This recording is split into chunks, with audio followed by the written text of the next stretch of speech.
Bonjour à tous et bienvenue dans cette nouvelle vidéo et surtout bienvenue en Belgique. On a sorti les capes parce que il y a du vent, il y a beaucoup de pluie. Après ça avait été annoncé, donc voilà, on est venu en connaissance de cause. Mais pour la dernière nocturne, ça risque de vraiment pas être agréable s'il pleut jusqu'à 21h. Mais voilà, c'est la météo en Belgique et on va faire avec. En plus, c'est la dernière fois qu'on peut rentrer dans le parc avec notre abonnement parce qu'a priori, on va pas le renouveler. Donc ça, c'est chiant.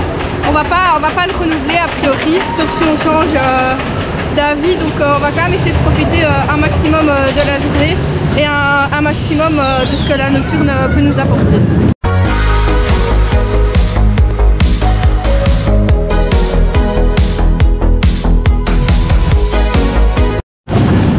À l'entrée du parc, moi j'étais quand même un peu déçue parce que il n'y avait vraiment pas d'effort de la part du parc. Ils ont juste mis quelques citrouilles. Je trouvais que la décoration faisait un peu pauvre. Donc ça. Puis on est direct parti vers Fury. Parce qu'en fait on a peur qu'après-midi ça ferme avec la deuxième tempête qui doit arriver. Alors, Fury. Déjà il n'y a que 2 trains. Et en plus déjà les opérations sont déjà très lentes. Hein. À chaque fois qu'on vient c'est toujours très lent. Ah,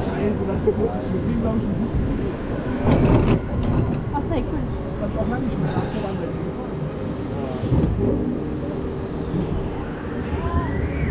En plus on est au milieu, on va pas vibrer. Je pense que ça l'a pris sa mère et c'est jusque là-bas. Ouais, là ça commence.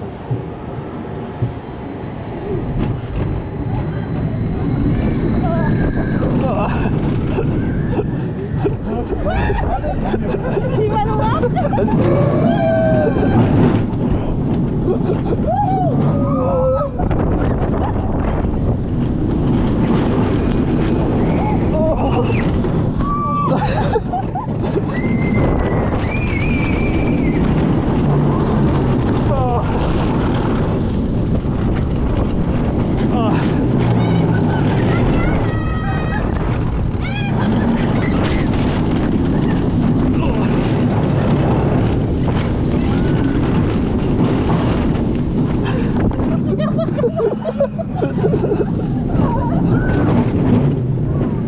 C'était pas agréable les couples à pluie. Oh, c'est le pire rail de ma vie. Ah.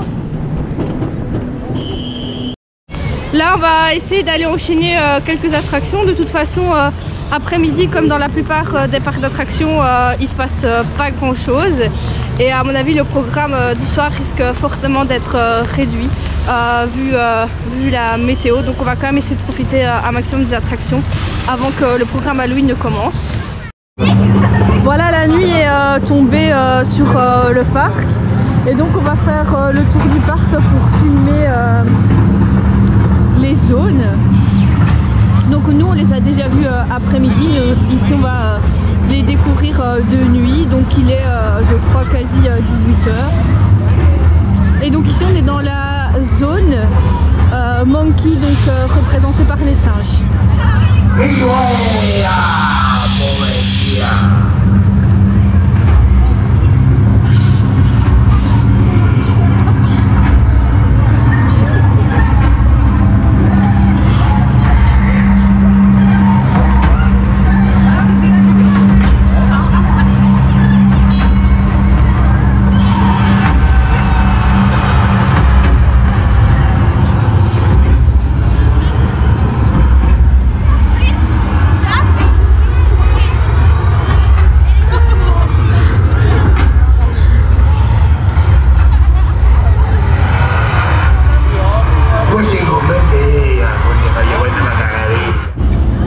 Là on quitte la zone et on se dirige vers la zone western où il y a le coaster Speedy Bop et les bouées El Rio.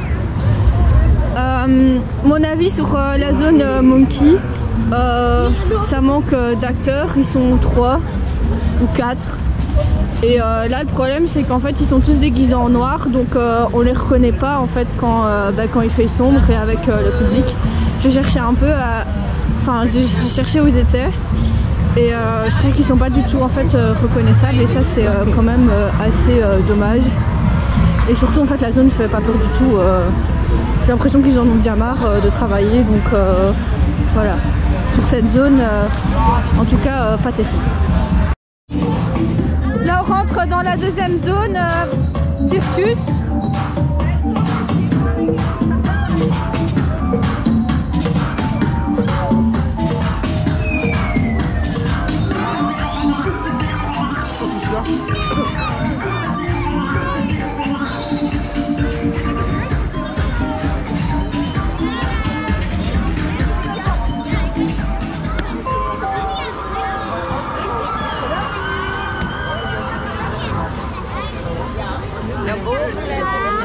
Ik wou de dag met die andere. Waar is de andere? We moeten helaas zo dadelijk stoppen en foto's maken.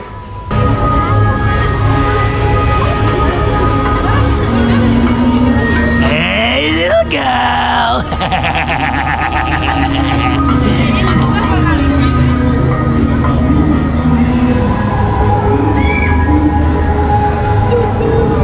Bah justement là ils reprennent leur fonction.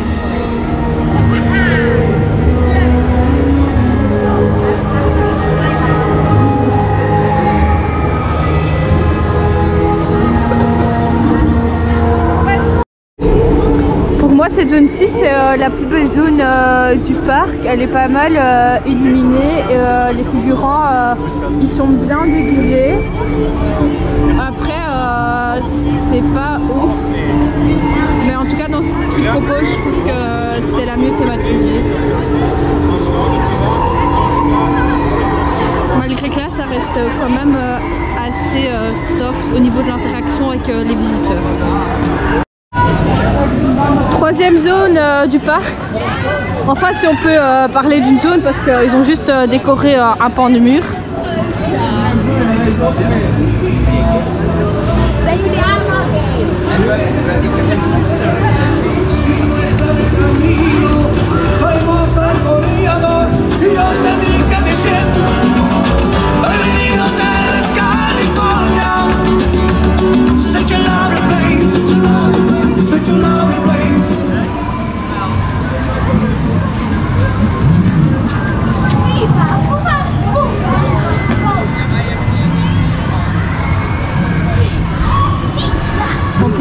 Les acteurs ils sont là tous là-bas dans un coin.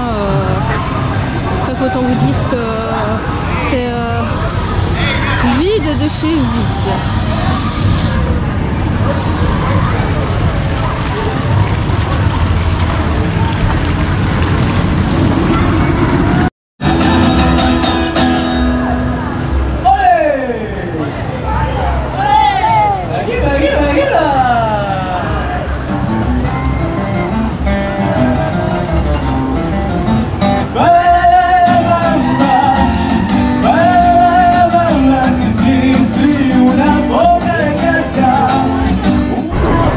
Là on va passer devant la maison Alice in Horrorland et petit aparté, mais en fait on l'a fait l'année dernière et franchement elle était vraiment très sympa.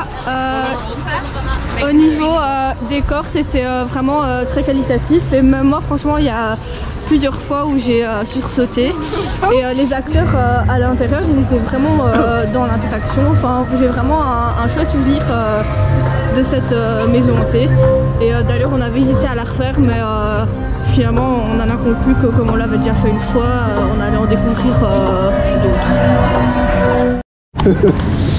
Là on a quitté donc la troisième zone et on se dirige vers la toute dernière qui est une nouveauté cette année. J'en profite pour filmer sur le chemin parce que c'est bien éclairé et je trouvais ça assez joli, mais ça me fait penser à des lumières de Noël un peu. Ouais. Mais voilà. Christmas.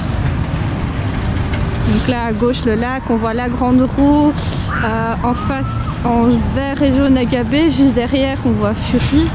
Ça y est, on est rentré dans la zone mais il n'y a personne. Devant en vert il y a Bob Express et en fait normalement on voit pas, mais là il devait avoir un spectacle de feu Inferno à 21 h, donc juste avant la fermeture du parc. Et du coup là on arrive bientôt à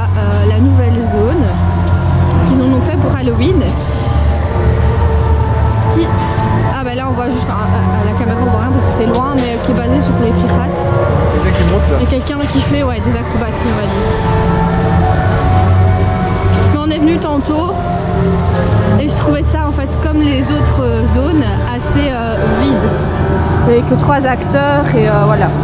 En fait on dirait qu'ils étaient au bout de leur vie, il n'y avait aucune interaction avec les visiteurs. Voilà, c'est un peu vide quoi. Mais du coup juste là il y a Terra Mama et c'est vraiment très joli comme il est éclairé comme ça. La journée se termine à Bobbenen par le spectacle de feu qui prend place sur le parc. Ça dure une petite dizaine de minutes. C'est assez sympa honnêtement, c'était assez pro. Donc voilà, juste avant de quitter le parc, en tout cas voilà, c'est toujours une animation de plus. Ma conclusion sur cet event Halloween, c'est que les zones qui sont proposées par le parc, je suis assez mitigée parce que je trouve que ça manque un peu de punch, ça manque un peu d'attraction entre les acteurs et les visiteurs. Et il y a parfois en fait des moments où on passait dans le parc et en fait soit les acteurs ils étaient plus là ou la moitié était là et en fait ils discutaient ou alors enfin voilà, je trouvais ça en fait assez vide et en fait ça manquait de jeu. Aujourd'hui niveau météo c'était vraiment pas top, la moitié de la journée il a fait que pleuvoir et il y a eu pas mal de vent. Malgré tout, point positif, c'est que toutes les attractions sont restées ouvertes, donc ça il faut le souligner. Malgré des opérations qui étaient assez lentes, on a vu 1 heure jusqu'à, enfin ça a monté jusqu'à 1 heure l'attraction Typhoon. À Fury ça a monté jusqu'à 50-55 minutes et à l'heure c'était 40-45, donc il fallait prendre son mal en patience aujourd'hui. Nous on a fait une mise, c'était la nouvelle proposée par le parc sur le thème des pirates et ça c'était vraiment très cool. Il y avait quand même pas mal d'acteurs et quand même pas mal d'interactions et niveau qualitatif ça suivait derrière. Par contre je trouve le prix pas forcément de cette mise mais en général c'est assez excessif ici, ça tourne entre 10-9 €. Si on veut toutes les faire, la journée peut vite grimper. Donc ça, voilà, je trouve ça un peu cher. Même si bon, pour en tout cas la nouveauté, ça peut se comprendre. En ce qui me concerne, c'était ma dernière journée potentielle de l'année à Bobbenen, parce que j'avais le gros pass cette année, que je ne vais certainement pas renouveler comme je l'ai dit en intro, parce que j'ai envie de prendre d'autres passes, même si quand je viens ici, voilà, je passe une bonne journée, mais au niveau de l'offre, au niveau des futurs investissements, ça n'a pas l'air de bouger. Donc voilà, on découvrira d'autres parcs l'année prochaine avec d'autres passes. Du coup pour moi les events Halloween sont terminés, bien que j'en ai fait que 2, un ici et un à Plopsaland. C'était Action Attraction et à la prochaine.